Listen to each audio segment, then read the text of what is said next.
अरे ये पूनम कब की मंदिर गई हुई है, अभी तक लौटी ही नहीं। पता नहीं ये मंदिर जाकर पूजा पाठ से जैसे इसकी झोली में बच्चा आ जाएगा। माँ पूनम मुझे बताकर गई थी, वो आजकल गणेश चतुर्थी उत्सव मंदिर में मनाया जा रहा है, तो वहाँ पर रोजाना कथा कीर्तन होता है, शायद वही सुनने बैठ गई होगी। तो इस तरह माँ पार्वती ने अपने उपटन से एक बालक को बनाया और इस तरह बाल गणेश का जन्म हुआ। बोलो गणपति महाराज की जय। मैं भी माटी से बाल गणेश बनाऊंगी, उन्हें अपने बेटे की तरह पालूंगी, उनकी एक माँ बनकर खूब सेवा करूंगी। हाँ, अब कोई मुझे बांझ नहीं कहेगा, क्योंकि मैं बाल गणेश की माँ बनूंगी।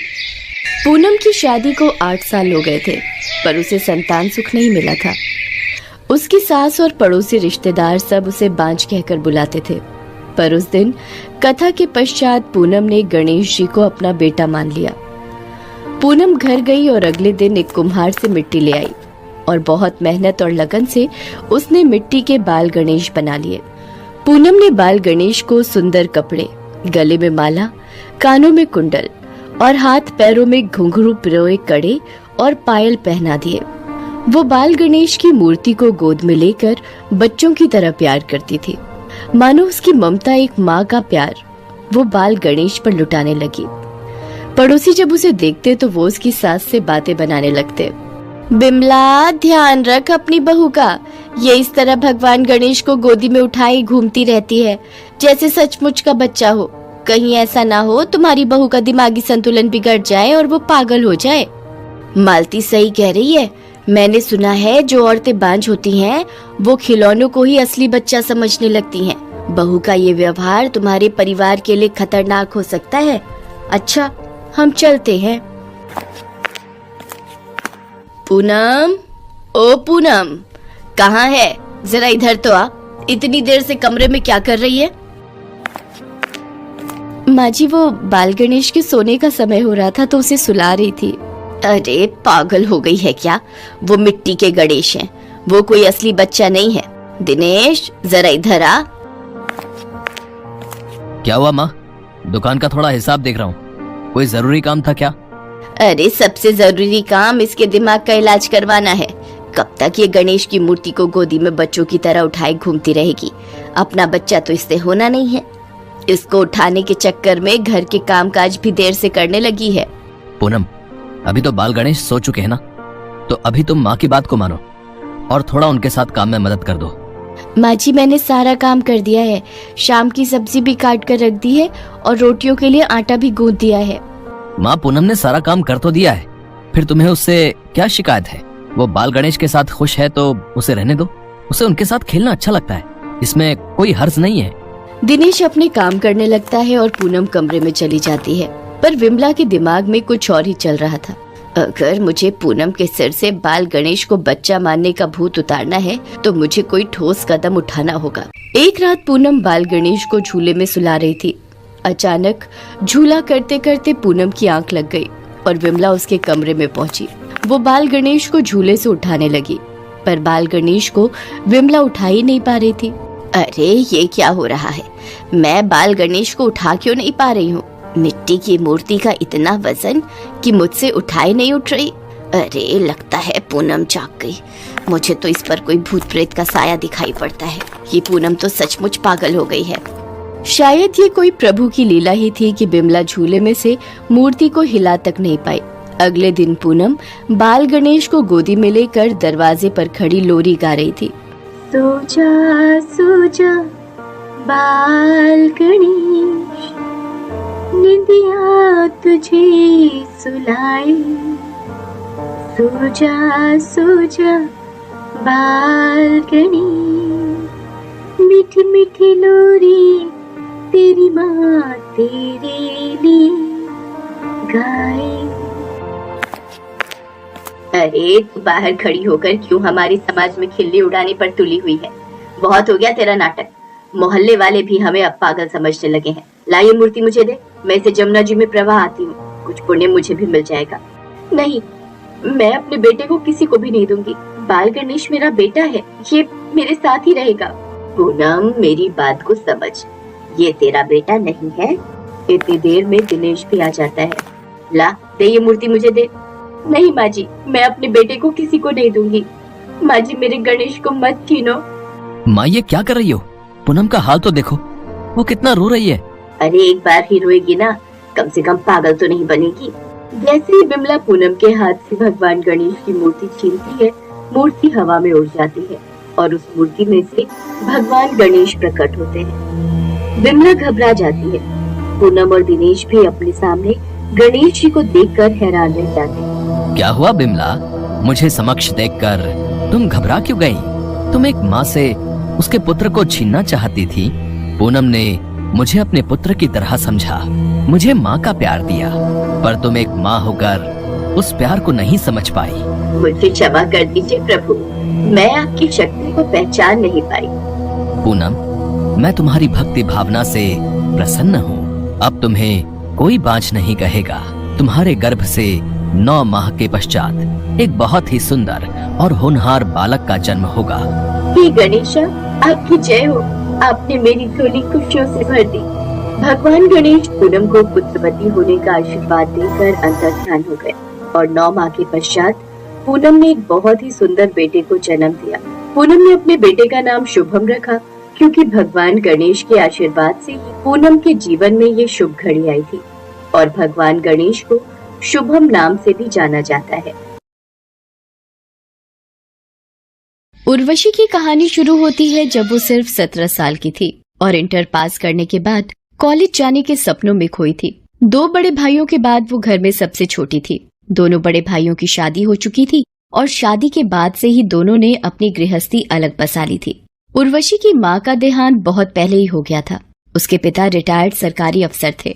अब उन्हें उर्वशी की शादी की चिंता सता रही थी।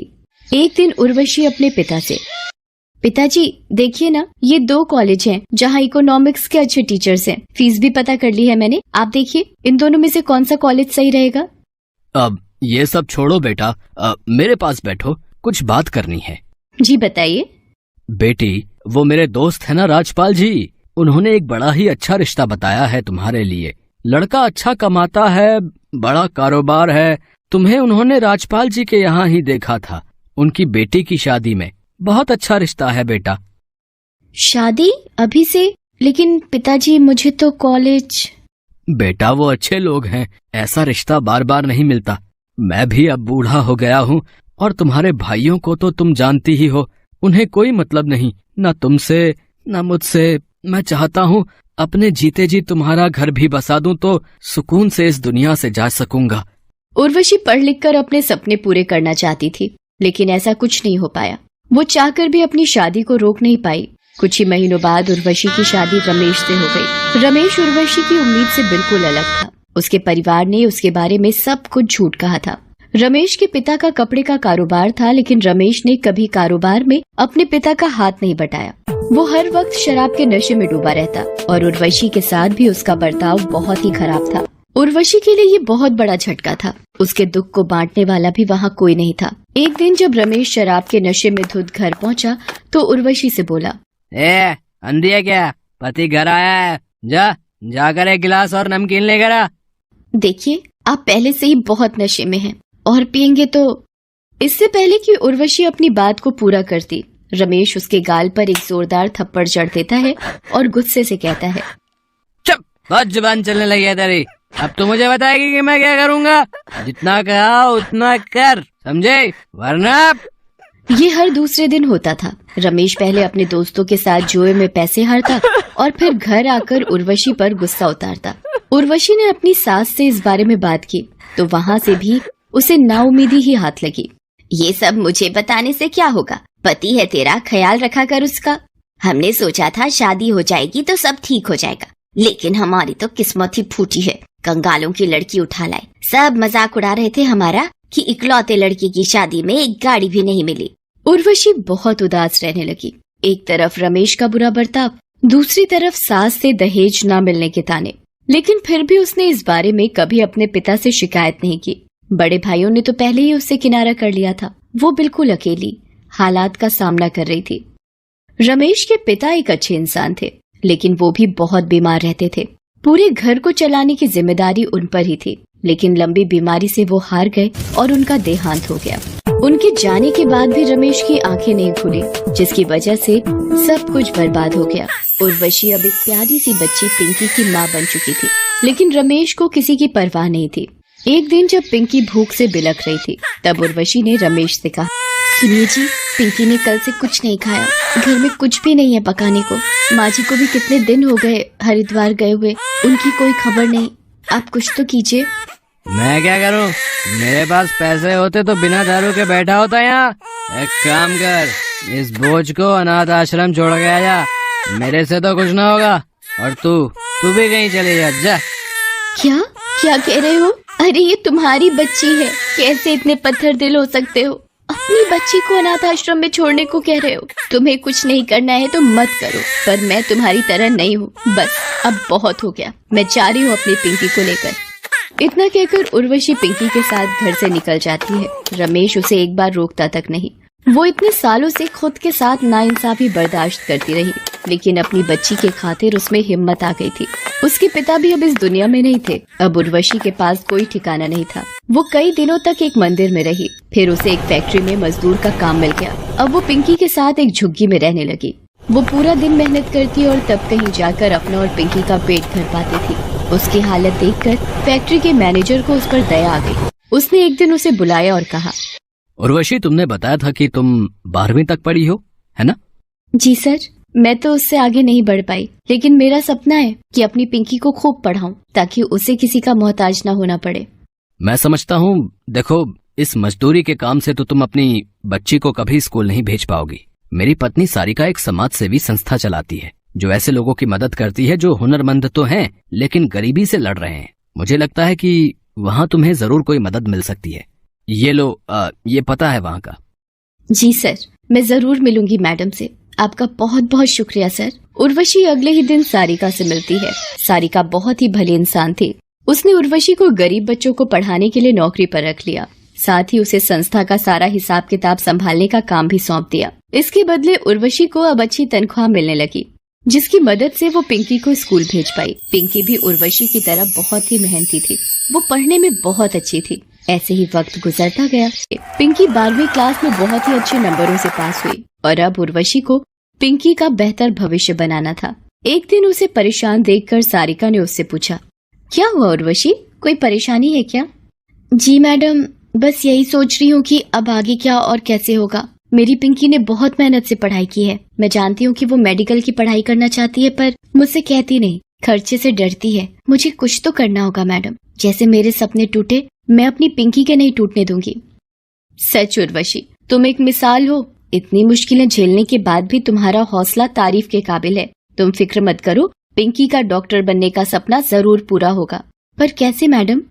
देखो, पिंकी की मेहनत और हमारी कोशिशें बहुत कुछ कर सकती हैं। हमें पिंकी को स्कॉलरशिप दिलवानी होगी और उससे भी पहले पिंकी को मेडिकल का एंट्रेंस एग्जाम क्लियर करना होगा। मैं उसके बारे में सब पता करती हूँ। तुम पिंकी से कहो कि वो जी जान से एंट्रेंस एग्जाम की तैयारी करे। जी मैडम, बहुत बहुत शुक्रिया मैडम। उर्वशी पिंकी को सारी बात बताती है। पिंकी पूरी मेहनत से तैयारी में जुट जाती है और मेडिकल का एंट्रेंस एग्जाम बहुत अच्छी रैंक के साथ पास करती है। लेकिन सारिका और उर्वशी बहुत कोशिशों के बाद भी उसे स्कॉलरशिप नहीं दिलवा पाते। अब तो उर्वशी बहुत परेशान रहने लगी। उसे किसी भी हाल में पिंकी का एडमिशन मेडिकल कॉलेज में करवाना था, जिसकी फीस भरने के लिए उसे काफी सारे पैसों की जरूरत थी। पैसे तो उसके पास नहीं थे, लेकिन उसका इरादा पक्का था। एक दिन उसे कहीं से पता चला कि शहर के एक अमीर बिजनेसमैन विवेक रॉय को अपने इकलौते बेटे के लिए किडनी की जरूरत है। लाख कोशिशों के बाद भी उसे कोई डोनर नहीं मिल रहा था। उर्वशी बिना देर किए उस अस्पताल में पहुंची जहां विवेक रॉय का बेटा भर्ती था। उसने जाकर डॉक्टर से बात की और किस्मत से उसकी किडनी मैच भी हो गई। ये जानकर विवेक रॉय उर्वशी के सामने हाथ जोड़कर बोला, मैडम, इतनी नाउम्मीदी के बीच आप मेरे लिए इकलौती उम्मीद बनकर आई हैं। आप ही हैं जो मेरे बेटे की जान बचा सकती हैं। आप इसके बदले जो चाहें मुझसे मांग लीजिए। मैं अपना सब कुछ आपको देने के लिए तैयार हूँ मैडम। देखिए, मुझे तो आपकी मदद करनी ही है। बस अफसोस ये है कि इस मदद के बदले मुझे भी आपसे मदद मांगनी पड़ रही है, जो कि मुझे बिल्कुल अच्छा नहीं लग रहा। आप बिल्कुल संकोच मत कीजिए, बताइए मैं क्या मदद कर सकता हूँ आपकी। मेरी बेटी पिंकी ने मेडिकल के एंट्रेंस एग्जाम में बहुत अच्छी रैंक हासिल की है, पर मेरे पास इतने पैसे नहीं है कि मैं उसका एडमिशन मेडिकल कॉलेज में करवा सकूं। आप अगर उसे स्कॉलरशिप दे दें तो बड़ी मेहरबानी होगी। उर्वशी की बात सुनकर वहां मौजूद हर कोई हैरान रह जाता है। अपनी किडनी के बदले उर्वशी को अपने लिए कुछ नहीं चाहिए था, उसे बस अपनी बेटी पिंकी का सपना पूरा करना था। विवेक पिंकी की पूरी पढ़ाई की जिम्मेदारी लेता है और उर्वशी भी अपनी किडनी देकर उसके बेटे की जान बचा लेती है। पिंकी को जैसे ही इस बारे में पता चलता है उसे बहुत अफसोस होता है। वो रोते हुए अपनी माँ से कहती है, माँ, आपने जीवन भर कम बलिदान दिए हैं क्या, जो अब आपने ये भी कर दिया? अपनी सेहत के बारे में आपने एक बार भी नहीं सोचा? नहीं बेटा, मैंने कुछ नहीं किया, ये तो तेरी मेहनत और भगवान का आशीर्वाद है जो सब कुछ हो गया। और वैसे भी उस बच्चे की जान बचाकर मुझे बहुत अच्छा लग रहा है बेटा। और अब तो तू डॉक्टर बन जाएगी बहुत जल्दी, फिर मुझे क्या दिक्कत होगी भला? पिंकी रोते हुए उर्वशी के गले लग जाती है। वो मेडिकल की पढ़ाई पूरी मेहनत से करती है। उर्वशी अब बहुत खुश थी, उसे अब सुकून था।